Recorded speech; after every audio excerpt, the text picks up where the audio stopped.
el libro que creó más millonarios en la historia. Introducción. 60 segundos que cambiaron la historia. 1908. Una tarde de noviembre en Nueva York. En el piso 64 del edificio más alto de Manhattan, una oficina que huele a cuero inglés, madera de roble pulida y el humo dulzón del tabaco de pipa más caro que el dinero puede comprar. Andrew Carnegie, 72 años, bigote blanco, perfectamente recortado, que contrasta con sus ojos grises que han visto nacer y morir industrias enteras. Está sentado detrás de un escritorio de caoba que costó más que lo que un trabajador promedio gana en una década. Frente a él, un joven de 25 años llamado Napoleon Hill, periodista de una revista pequeña que nadie recordará, sin dinero en el banco, sin contactos que importen, sin más credencial que una columna ocasional, y la asignación casi imposible de entrevistar al hombre que construyó un imperio del acero valorado en lo que hoy serían 370.000 millones de dólares. Carnegie no es simplemente rico. Es el hombre que redefinió lo que significa la palabra riqueza en la era industrial. Su fortuna personal excede el presupuesto de varios países. Ha construido más bibliotecas que cualquier gobierno. Ha donado más dinero del que la mayoría de las corporaciones generan. Y ahora, inexplicablemente, ha aceptado hablar con un periodista sin nombre que llegó 15 minutos tarde porque no podía pagar un carruaje y tuvo que caminar las últimas 10 cuadras bajo la lluvia. La entrevista estaba programada para durar 3 horas. Era una concesión extraordinaria, considerando que Carnegie cobraba más por consultoría por hora de lo que Hill ganaba en un año. Pero algo ocurrió en esa oficina que transformaría no solo la vida de Hill, sino la conversación global sobre la riqueza durante el siguiente siglo. Carnegie no estaba interesado en hablar de su imperio del acero, de sus batallas con J.P. Morgan o de cómo había vendido Carnegie Steel Company por $480 millones de 1901, el equivalente a más del 2.5% del PIB de Estados Unidos en ese momento. Carnegie tenía una obsesión diferente.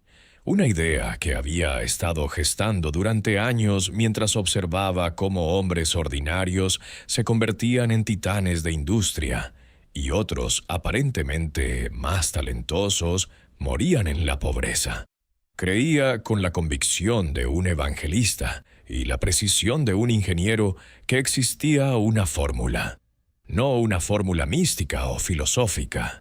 Una fórmula observable, repetible, documentable, que conectaba a todos los hombres que habían construido fortunas significativas.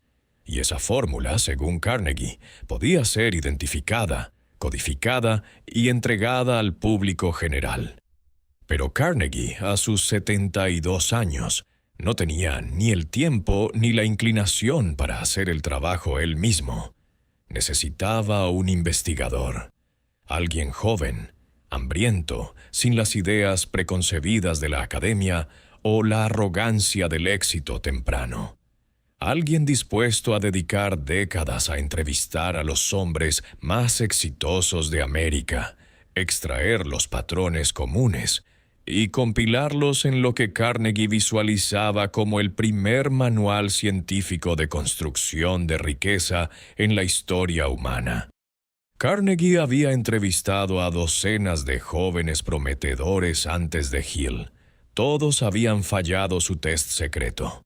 Cuando llegaba el momento de hacer la propuesta real, todos pedían tiempo para pensarlo, garantías de éxito, o peor aún, salario por adelantado. Hill no sabía que estaba siendo evaluado no solo por sus preguntas periodísticas, sino por su capacidad de tomar una decisión bajo presión. Carnegie sacó su reloj de bolsillo de oro, un Patek Philippe que valía más que la casa donde Hill había crecido, y lo colocó sobre el escritorio.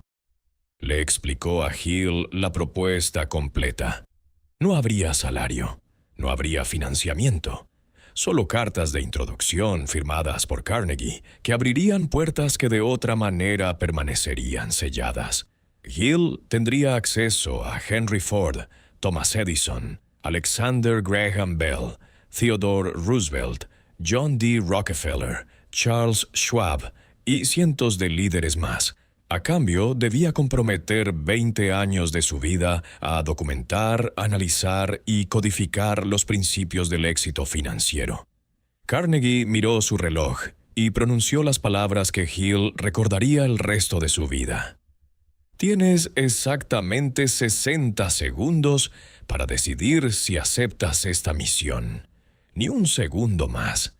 Hill, según su propio relato documentado décadas después, sintió que el tiempo se detenía. Podía escuchar su propio corazón latiendo. Podía sentir el peso de la decisión no solo sobre su vida, sino sobre las vidas de millones de personas que podrían beneficiarse del conocimiento que él compilaría. No tenía garantías de que funcionaría. No tenía certeza de que podría completar la tarea. No tenía idea de cómo sobreviviría financieramente durante 2 décadas sin salario. Pero algo en la intensidad de los ojos de Carnegie, algo en la magnitud de la visión, algo en la oportunidad de ser el conducto entre los secretos de los más exitosos y las masas que los necesitaban, lo obligó a responder antes de que su mente racional pudiera intervenir. Según Hill, respondió en 29 segundos. Dijo que sí. 29 años después, no los 20 que Carnegie había estimado, en 1937, en medio de la Gran Depresión, cuando millones de estadounidenses habían perdido todo y buscaban desesperadamente una salida. Napoleon Hill publicó Piense y hágase rico. El timing no podría haber sido más dramático. Bancos colapsados, desempleo del 25%. Familias enteras viviendo en campamentos improvisados. Y en ese contexto de desesperanza absoluta, aparece un libro que proclama que cualquier persona puede hacerse rica si aplica ciertos principios con disciplina suficiente. El libro vendió 1 millón de copias antes de la muerte de Hill en 1970. Hoy supera los 100 millones de copias vendidas en todos los idiomas conocidos. Es, por un margen considerable, el libro de finanzas personales más vendido de todos los tiempos. Ha sido citado como influencia directa por más empresarios, millonarios y líderes de industria que cualquier otro texto en la historia moderna del capitalismo. Pero hay una pregunta que casi nadie hace sobre este libro y que este audio va a responder con datos verificables, con ciencia revisada por pares y con una honestidad que ningún resumen convencional se atreve a ofrecer. La pregunta no es si el libro es inspirador, claramente lo es. No es si ha influenciado a millones, obviamente lo ha hecho. La pregunta es esta. Los principios que Hill codificó después de entrevistar a 500 de los hombres más exitosos de su era, realmente funcionan según la evidencia científica moderna. O 100 millones de personas han comprado el placebo financiero más exitoso jamás escrito. La respuesta, como descubrirás en los próximos minutos, no es lo que esperarías. Porque algunos principios del libro han sido validados por la neurociencia y la psicología conductual décadas después de que Hill los escribiera. Pero otros principios no tienen respaldo científico alguno, y algunos incluso contradicen lo que la investigación moderna ha demostrado.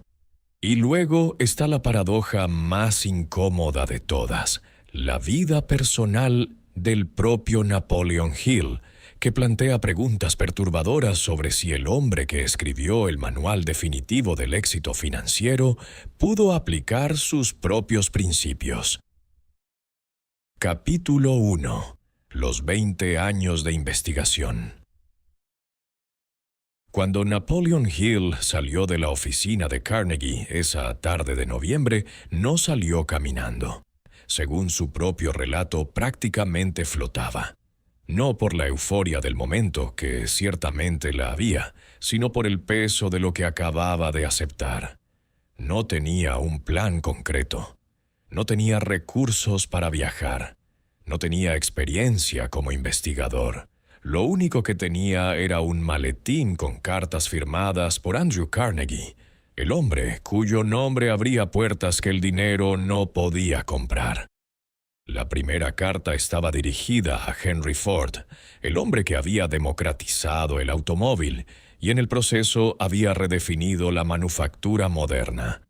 Hill tomó un tren a Detroit con dinero prestado de su cuñado, prometiendo devolverlo con intereses que no sabía cómo generaría. La fábrica de Ford en Highland Park era un espectáculo que desafiaba la comprensión. La línea de ensamblaje móvil, una innovación que Ford había perfeccionado apenas 5 años antes, producía un Model T completo cada 93 minutos. Hill esperó 4 horas en la antesala antes de que Ford lo recibiera. Cuando finalmente entró a la oficina, encontró a un hombre que no correspondía con la imagen del magnate industrial que había imaginado. Ford era delgado, casi frágil, con ojos que parecían ver a través de las personas hacia algún horizonte invisible. La entrevista duró 6 horas. Ford no habló de mecánica ni de ingeniería. Habló de lo que él llamaba el principio del propósito definido. Le contó a Hill cómo durante años todos le dijeron que su visión de un automóvil para las masas era imposible. Los autos eran juguetes para ricos, siempre lo serían. Ford no argumentó. Simplemente mantuvo en su mente la imagen de familias trabajadoras conduciendo sus propios vehículos.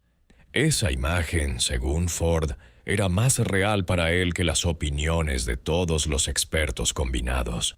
Cuando Hill le preguntó qué lo mantuvo persistiendo durante los años de fracasos antes del éxito del Model T, Ford respondió con una frase que Hill incluiría literalmente en su libro. El fracaso es simplemente la oportunidad de empezar de nuevo, esta vez de forma más inteligente. La siguiente entrevista llevó a Hill a Nueva Jersey, al laboratorio de Thomas Edison en West Orange. Edison, a sus 61 años, había perdido casi completamente la audición, pero su energía parecía la de un hombre de 30. El laboratorio era un caos organizado donde docenas de experimentos ocurrían simultáneamente. Edison no recibió a Hill en una oficina, sino en medio del laboratorio, rodeado de prototipos fallidos de lo que eventualmente se convertiría en la batería alcalina. Hill documentó que Edison le mostró un cuarto lleno de miles de experimentos fallidos, cada uno meticulosamente documentado.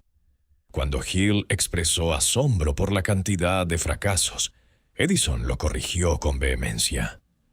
No eran fracasos, insistió Edison, eran eliminaciones exitosas de caminos que no funcionaban. Cada experimento fallido lo acercaba por eliminación al que funcionaría. Edison le reveló a Hill algo que se convertiría en uno de los principios centrales del libro. La mayoría de las personas se rinden cuando están a solo 3 pies del oro. Usan la metáfora de los mineros, que cavan y cavan, se frustran con la falta de resultados, venden su concesión. Y el nuevo dueño encuentra oro a 3 pies de donde el anterior dejó de cavar. Theodore Roosevelt recibió a Hill en su casa de Oyster Bay, Nueva York, 2 años después de dejar la presidencia. Roosevelt, con su energía característica que lo había llevado a ser el presidente más joven en la historia de Estados Unidos, a los 42 años, habló durante horas sobre lo que él llamaba la doctrina de la vida vigorosa. Pero lo que más impactó a Hill fue cuando Roosevelt le describió cómo había transformado su cuerpo de niño enfermizo asmático al físico robusto que lo caracterizaba.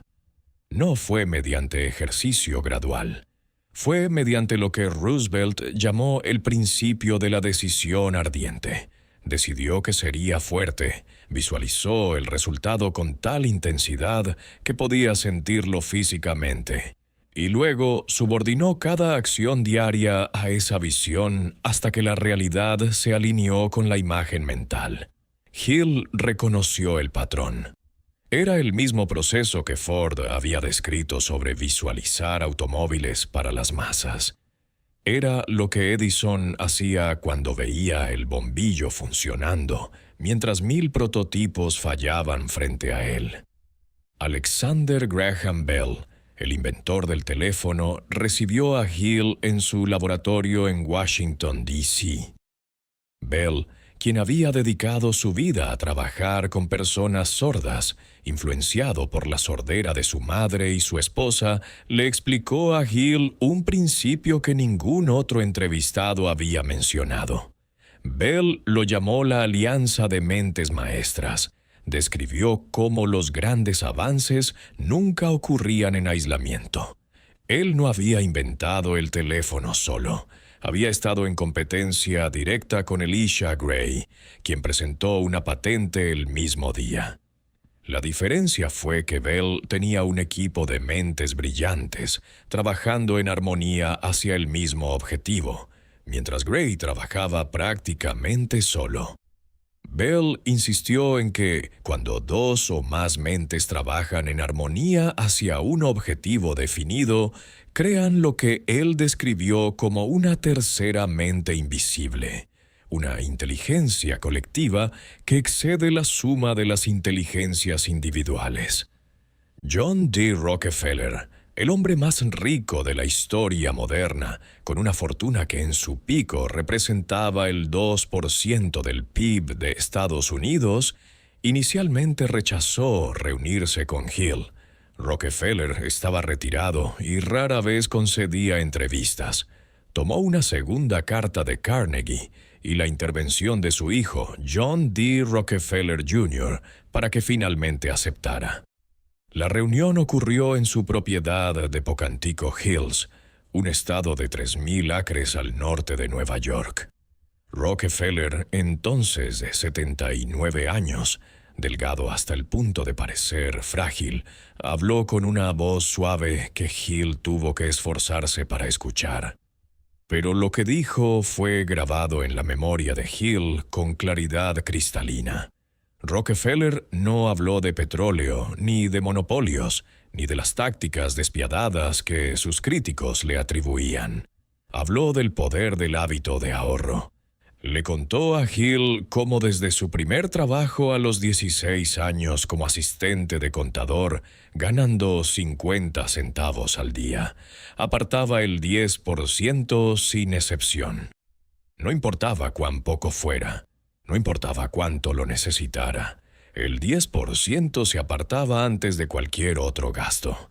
Ese hábito, según Rockefeller, era más responsable de su fortuna que cualquier pozo de petróleo o refinería. Era la disciplina de pagarse a sí mismo, primero, lo que creaba el capital inicial para cada oportunidad posterior. Durante 2 décadas, Hill continuó este proceso. Entrevistó a Charles Schwab, quien había sido el primer hombre en ganar un salario de $1 millón al año como presidente de United States Steel Corporation. Schwab le habló del poder del entusiasmo genuino y cómo la capacidad de transmitir una visión con pasión auténtica valía más que cualquier habilidad técnica. entrevistó a William Wrigley Jr., el magnate del chicle, quien le explicó cómo había convertido un producto que regalaba gratis como promoción en un imperio de millones simplemente porque persistió cuando todos los indicadores sugerían que debía rendirse. Después de más de 500 entrevistas documentadas a lo largo de 20 años, Hill comenzó el proceso de codificación. Tenía miles de páginas de notas, cientos de patrones observados, docenas de principios que parecían repetirse. El desafío no era encontrar material, sino destilarlo a su esencia sin perder su poder. Hill identificó inicialmente 17 principios. Luego los refinó a 15 y finalmente los condensó a 13. No eran los 13 principios que él esperaba encontrar cuando comenzó. Algunos eran predecibles: la importancia de tener un deseo ardiente y específico, la necesidad de persistencia, el valor de la planificación organizada. Pero otros lo sorprendieron: el papel del subconsciente en el éxito financiero, la importancia de lo que Hill llamó la transmutación de la energía sexual hacia objetivos creativos, el concepto de la fe como estado mental que podía ser cultivado deliberadamente. El manuscrito de Piense y hágase rico fue rechazado por más de 30 editores antes de que finalmente fuera aceptado. La razón consistente del rechazo era que era demasiado largo, demasiado denso, y que nadie querría leer un tratado filosófico sobre el dinero en medio de la Gran Depresión cuando la gente necesitaba consejos prácticos inmediatos, no principios abstractos. Pero cuando finalmente fue publicado en 1937, el público demostró que los editores estaban equivocados. El libro vendió 5,000 copias en las primeras 6 semanas. Para el final del primer año, había vendido más de 100,000 copias. La gente no quería solo consejos prácticos. Querían entender los principios fundamentales que separaban a los que construían riqueza de los que permanecían en pobreza. Y Hill, con todas sus imperfecciones como escritor y todas las controversias que lo rodearían, había capturado algo real en esas páginas. Capítulo 2. Lo que la ciencia le dio la razón. El primer principio del libro de Hill es que el punto de partida de toda riqueza es un deseo definido. No una esperanza, no un anhelo, sino un deseo ardiente y específico con una fecha límite y un plan de acción. Cuando Hill escribió esto en 1937, sonaba a filosofía motivacional sin base empírica, pero 42 años después, en 1979, investigadores del programa de negociación de Harvard decidieron probar exactamente eso. Tomaron la generación completa de graduados del MBA de ese año, 157 de los estudiantes más brillantes del país, y les hicieron una pregunta simple: ¿tienes metas financieras claras y escritas para tu futuro? El 84% no tenía metas específicas. El 13% tenía metas, pero no las había escrito. Solo el 3% tenía metas financieras escritas con planes detallados. 10 años después, en 1989, los investigadores rastrearon a esos graduados. El 13% que tenía metas no escritas ganaba en promedio el doble que el 84% sin metas. Pero el verdadero shock fue el 3% con metas escritas. Ganaban en promedio 10 veces más que el 97% restante combinado. Hill no tenía acceso a estudios longitudinales ni a metodología científica rigurosa, pero había observado el mismo patrón en 500 casos individuales y lo había codificado correctamente. La ciencia simplemente confirmó con datos lo que Hill había descubierto con observación. Y la confirmación no se detuvo ahí.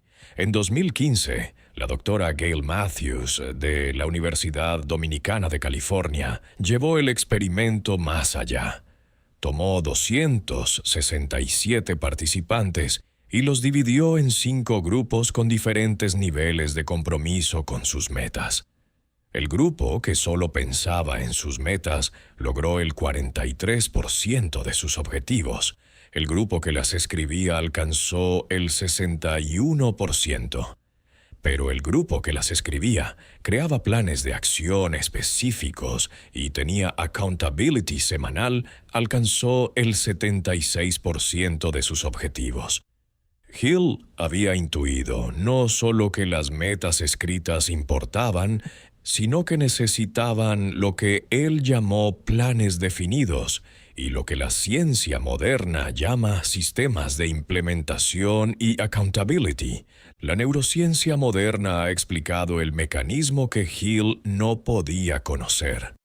Cuando escribes una meta específica, activas el sistema de activación reticular del cerebro, una red de neuronas en el tronco encefálico que funciona como un filtro entre tu subconsciente y tu consciente. El RAS procesa 2 millones de bits de información por segundo, pero solo permite que unos 2000 lleguen a tu conciencia. Cuando escribes una meta, literalmente reprogramas ese filtro para priorizar información relevante a ese objetivo.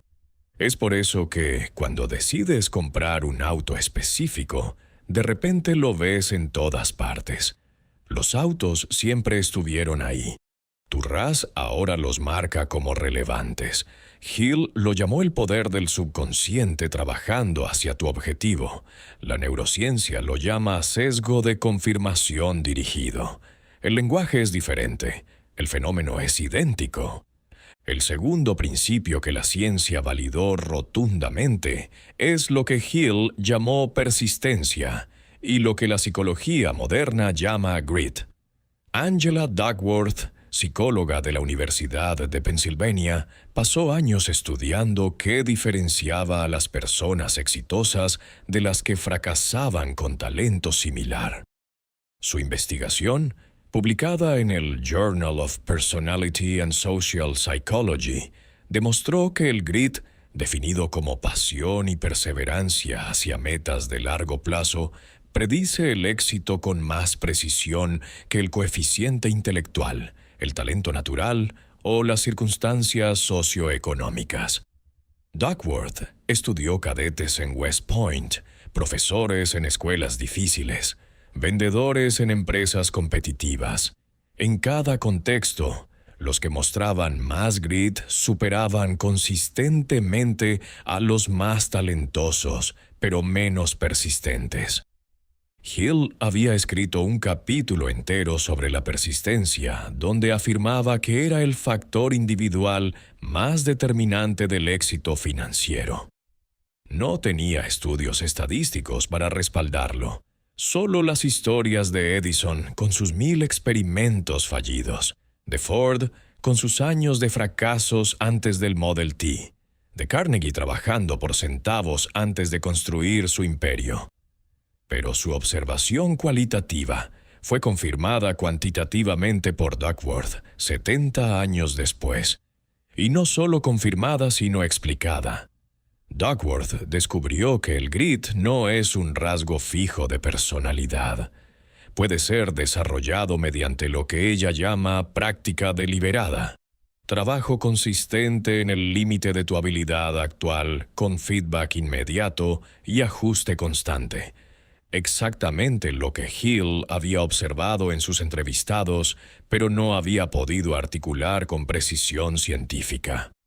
El tercer principio validado es lo que Hill llamó el mastermind, la coordinación de conocimiento y esfuerzo entre 2 o más personas que trabajan hacia un propósito definido en espíritu de armonía.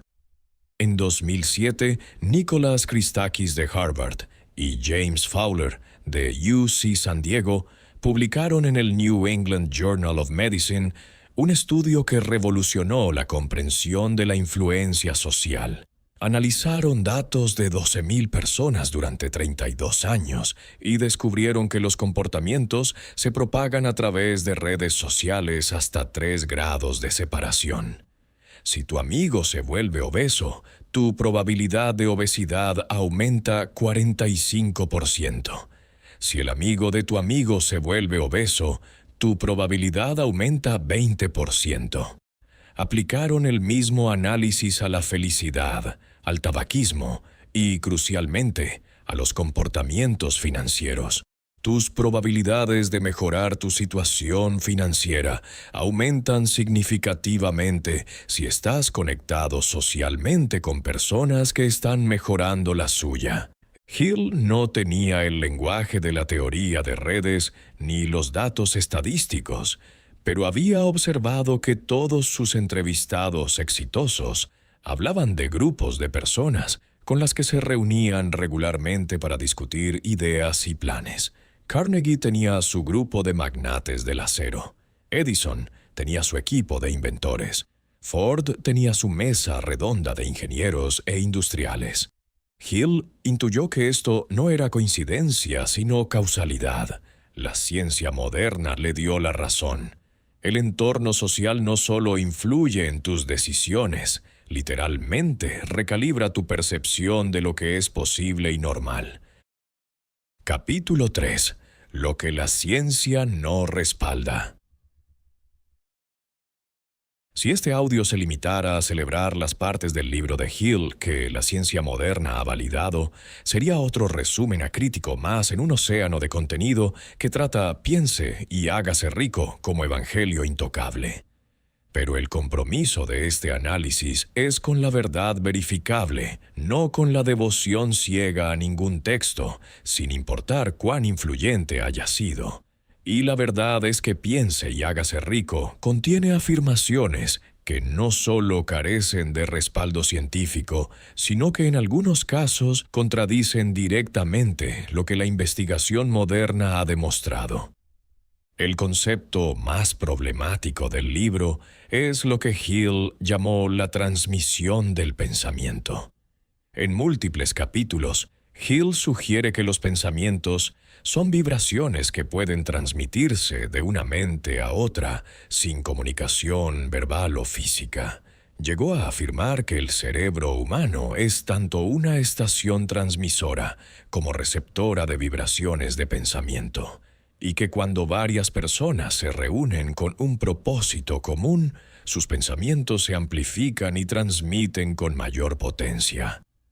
No existe, en toda la literatura científica revisada por pares, un solo estudio que respalde la transmisión directa de pensamientos entre cerebros humanos sin un medio de comunicación convencional. La neurociencia moderna ha mapeado exhaustivamente cómo funcionan los pensamientos a nivel de sinapsis neuronales, neurotransmisores y actividad eléctrica.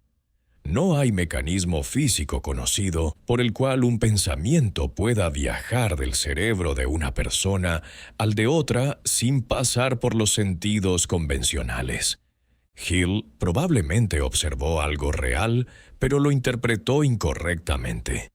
Cuando las personas se reúnen con un propósito común, sí ocurre una amplificación de ideas y energía.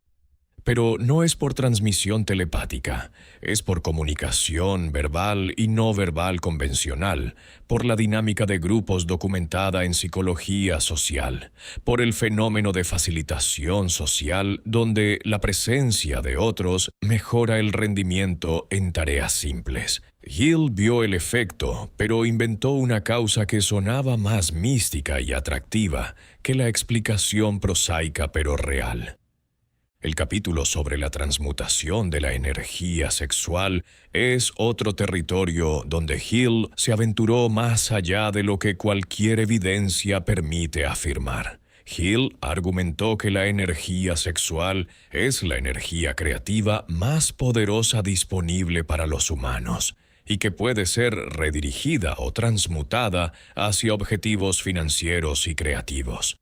Afirmó que todos los grandes genios habían aprendido el arte de la transmutación sexual y que era imposible alcanzar niveles superiores de éxito sin dominar este principio. La psicología freudiana sí habla de sublimación, el proceso de canalizar impulsos inaceptables hacia actividades socialmente aceptables. Pero la conexión directa y causal que Hill establece entre abstinencia o redirección sexual y éxito financiero no tiene respaldo en investigación moderna. No hay estudios que demuestren que las personas que practican lo que Hill describe como transmutación sexual tengan mayor éxito financiero que las que no lo hacen. Quizás el problema más significativo del libro no es lo que incluye, sino lo que omite o minimiza. Hill presenta el éxito financiero como un proceso casi puramente mental y volitivo. Si piensas correctamente, si deseas con suficiente intensidad, si persistes con suficiente determinación, el éxito es inevitable. Esta narrativa ignora o minimiza factores estructurales que la investigación moderna ha demostrado como críticos. El economista Raj Chetty de Harvard ha documentado exhaustivamente cómo el código postal donde naces predice con precisión perturbadora tus probabilidades de movilidad económica. Los hijos de familias en el quintil inferior de ingresos tienen solo un 7.5% de probabilidad de alcanzar el quintil superior en su vida adulta. Los factores estructurales como acceso a educación de calidad, capital social heredado, salud infantil y discriminación sistémica tienen impactos medibles que ninguna cantidad de pensamiento positivo puede neutralizar completamente. Hill escribía en una época donde estas conversaciones sobre privilegio estructural y desigualdad sistémica no existían en el discurso mainstream. Pero eso no excusa que los resúmenes modernos de su libro ignoren estas realidades. Decirle a alguien nacido en pobreza extrema que su única barrera para la riqueza es su forma de pensar no es solo incompleto, es cruel. Los principios mentales que Hill identificó sí importan. La ciencia lo ha confirmado. Pero operan dentro de un contexto de factores estructurales que también importan y que Hill no acknowledgeó adecuadamente. La simplificación excesiva del proceso de construcción de riqueza es evidente en la forma en que Hill trata el fracaso. Lo presenta casi universalmente como un escalón hacia el éxito, una bendición disfrazada, una oportunidad de aprender. Y sí, esa actitud hacia el fracaso es psicológicamente más saludable que la parálisis por miedo al fracaso. Pero la investigación sobre quiebras empresariales muestra que el fracaso empresarial tiene consecuencias reales y duraderas. Un estudio del National Bureau of Economic Research encontró que los emprendedores que experimentan quiebra empresarial ven reducciones permanentes en sus ingresos futuros, comparados con pares similares que permanecieron empleados. El fracaso puede ser educativo, pero también puede ser financieramente devastador de formas que ninguna actitud mental positiva puede revertir completamente. Hasta este punto del audio, has recibido algo que la inmensa mayoría de los 100 millones de personas que compraron este libro nunca recibieron. Una evaluación honesta y equilibrada de qué funciona según la ciencia moderna y qué no. Los principios sobre metas escritas, persistencia y entorno social tienen respaldo científico sólido. Los principios sobre transmisión de pensamiento y transmutación sexual no lo tienen.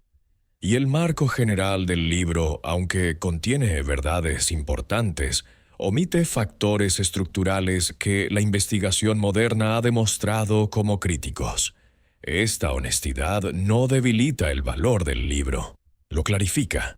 Te permite tomar lo que funciona y descartar lo que no, en lugar de aceptar todo ciegamente o rechazar todo cynically. Si este nivel de análisis sobre las herramientas de construcción de riqueza, donde la evidencia importa más que la inspiración, es lo que buscas, entonces has encontrado el canal correcto. Este es el único lugar en español donde vas a encontrar este tipo de decodificación honesta de los textos más influyentes sobre dinero y éxito.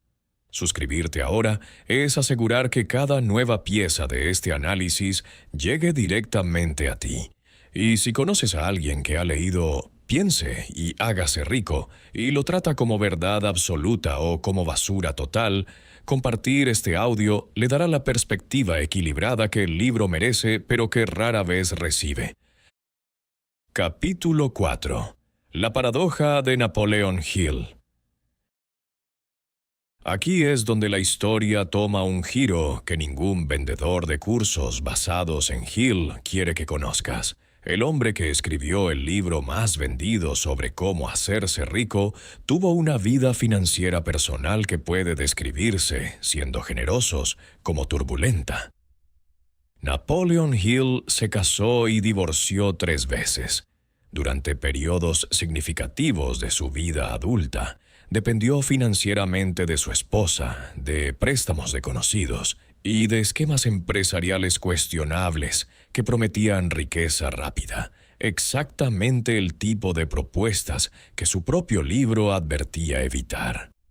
En 1952, 15 años después de publicar Piense y hágase rico, Hill fue investigado por la Security and Exchange Commission por vender acciones de una empresa inexistente llamada Mastermind Publishing Company.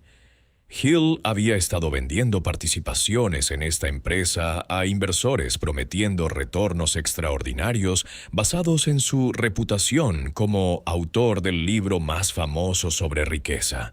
La empresa nunca se materializó. Los inversores perdieron su dinero. Hill evitó cargos criminales, pero su reputación quedó manchada entre quienes conocían los detalles. Matt Novak, un periodista que pasó años investigando la vida de Hill para Gizmodo y posteriormente para publicaciones académicas, documentó discrepancias significativas entre las historias que Hill contaba y los registros históricos verificables. Hill afirmaba haber sido asesor de Woodrow Wilson y Franklin D. Roosevelt. No hay evidencia en los archivos presidenciales de tal relación. Hill decía haber sido attorney, aunque no hay registro de que haya pasado el examen de la barra o practicado leyes. Más perturbador para la credibilidad del libro, algunos historiadores cuestionan si la famosa reunión de 3 días con Carnegie ocurrió como Hill la describió, o si ocurrió del todo. No existe documentación contemporánea de esa reunión en los archivos de Carnegie, que eran meticulosos. No hay fotografías de Hill con Carnegie, algo extraño considerando que Hill documentaba obsesivamente sus encuentros con personas famosas cuando podía. La familia Carnegie nunca confirmó la historia. Algunos biógrafos sugieren que Hill pudo haber tenido una breve entrevista con Carnegie como periodista, tal vez de 1 hora, y luego expandió y mitificó ese encuentro en la narrativa de 3 días y la misión de 20 años que justificaba su libro. Pero aquí es donde la historia se vuelve más interesante que simplemente exponer a Hill como un potencial fabulista.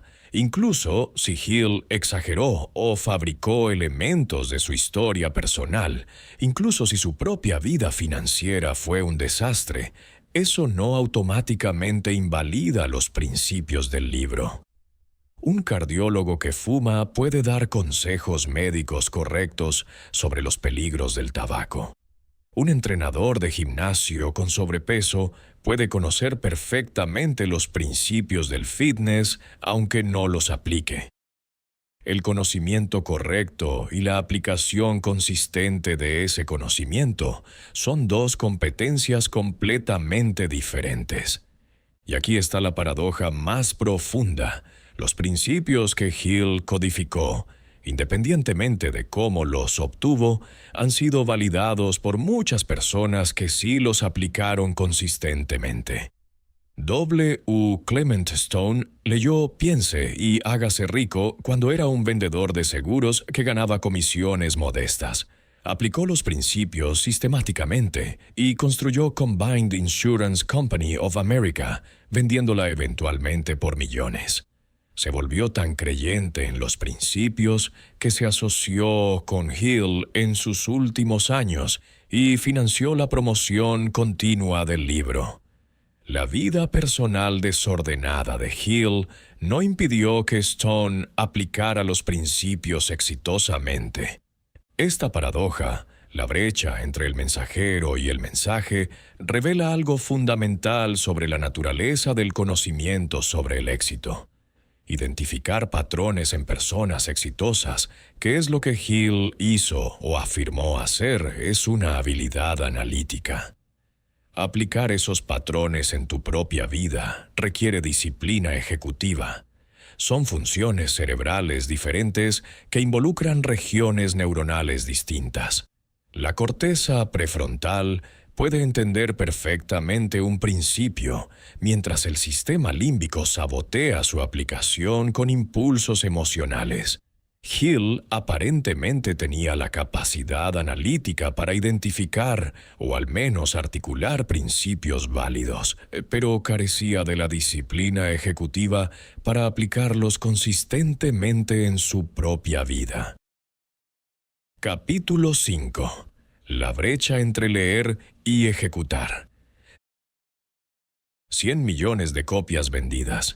Si asumimos conservadoramente que cada copia fue leída por al menos 2 personas a lo largo de las décadas, estamos hablando de 200 millones de seres humanos que han sido expuestos a los principios de piense y hágase rico. Si los principios funcionaran automáticamente por el simple acto de leer sobre ellos, deberíamos tener 200 millones de historias de éxito financiero directamente atribuibles al libro. Obviamente, no las tenemos. La inmensa mayoría de las personas que leyeron el libro están en la misma situación financiera relativa que antes de leerlo, ajustando por inflación y edad.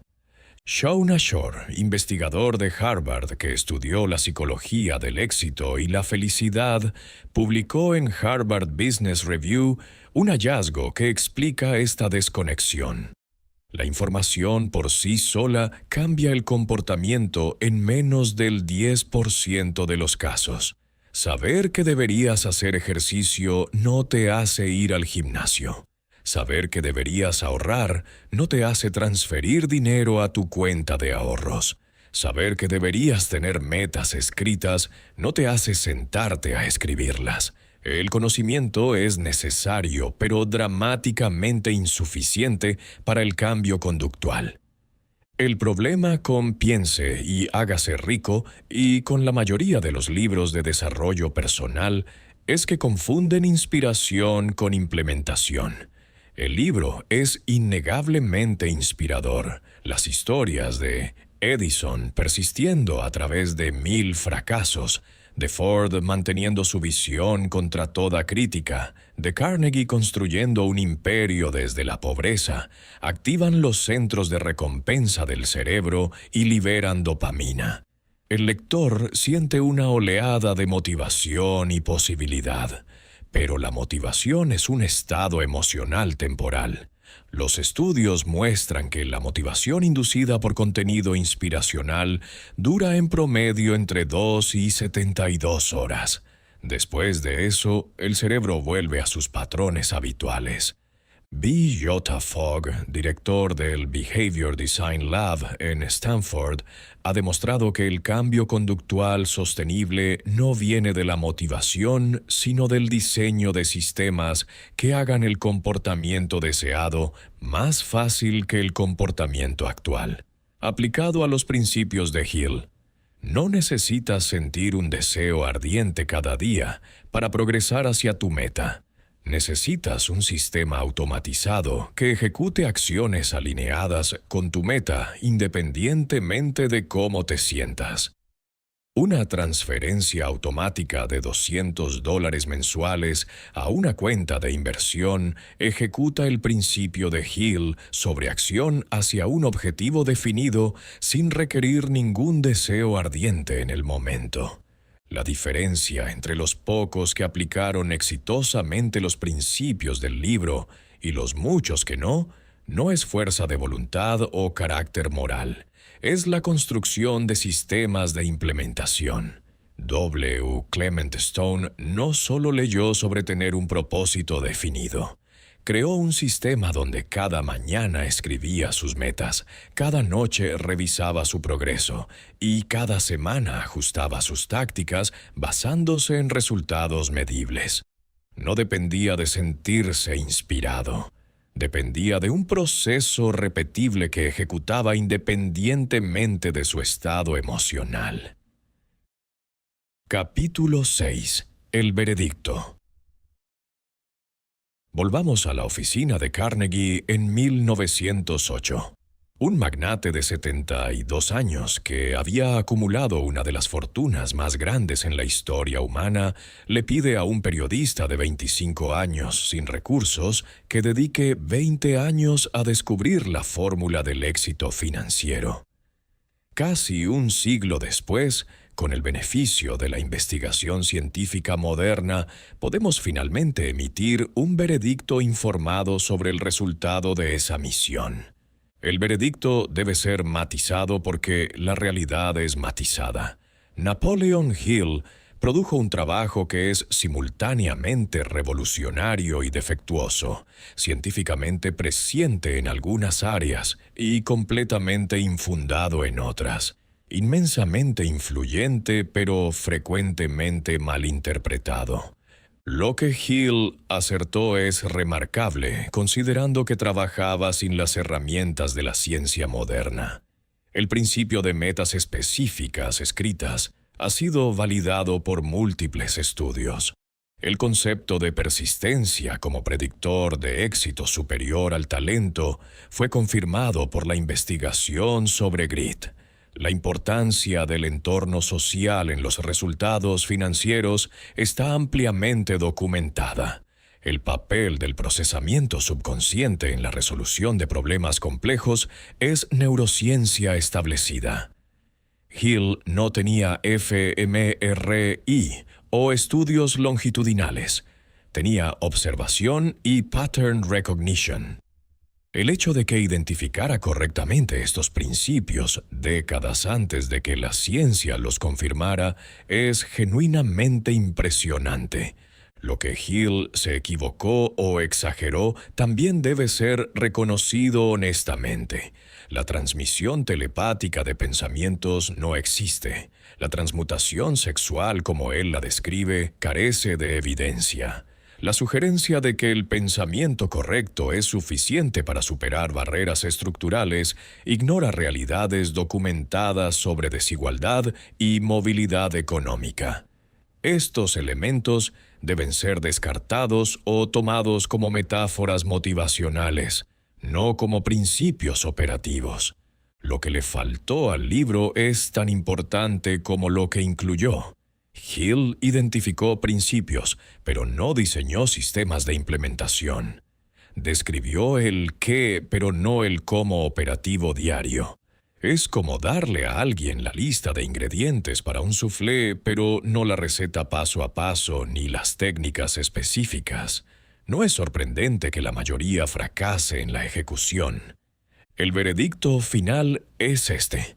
Piense y hágase rico es un documento históricamente importante que democratizó conversaciones sobre éxito que antes estaban reservadas para élites. Contiene principios que la ciencia moderna ha validado como genuinamente poderosos. También contiene afirmaciones sin fundamento que deben ser filtradas. Y, crucialmente, requiere complementación con metodologías modernas de cambio conductual para ser efectivamente implementado. Si vas a leer o releer el libro después de escuchar este audio, hazlo con el filtro crítico que ahora posees. Toma los principios validados, metas escritas específicas, persistencia sistemática, cultivo deliberado de tu entorno social, confianza en tu capacidad subconsciente de procesamiento.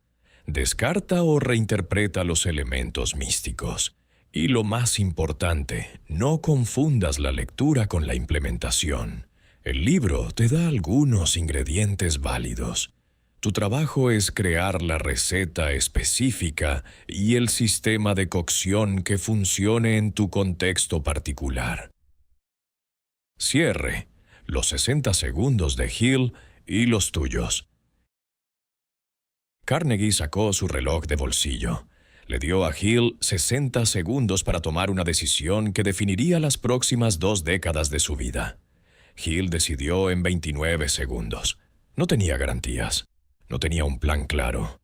No sabía si podría completar la misión. Pero dijo que sí. Y esa decisión, por imperfecta que fuera su ejecución posterior, por cuestionable que fuera su adherencia a la verdad, por desordenada que fuera su vida personal, produjo un libro que cambió la conversación global sobre el éxito financiero. Este audio te ha dado algo que Hill no tenía cuando tomó esa decisión. Una evaluación honesta, basada en evidencia sobre qué principios del libro funcionan y cuáles no. Tienes más información verificada que Hill cuando comenzó su investigación. Tienes acceso a herramientas de implementación que él nunca imaginó. Tienes todo lo necesario para tomar los elementos válidos de su trabajo y construir algo real con ellos. Carnegie creía que el conocimiento sobre la construcción de riqueza debía ser democratizado, sacado de las salas privadas de los poderosos y entregado al público general.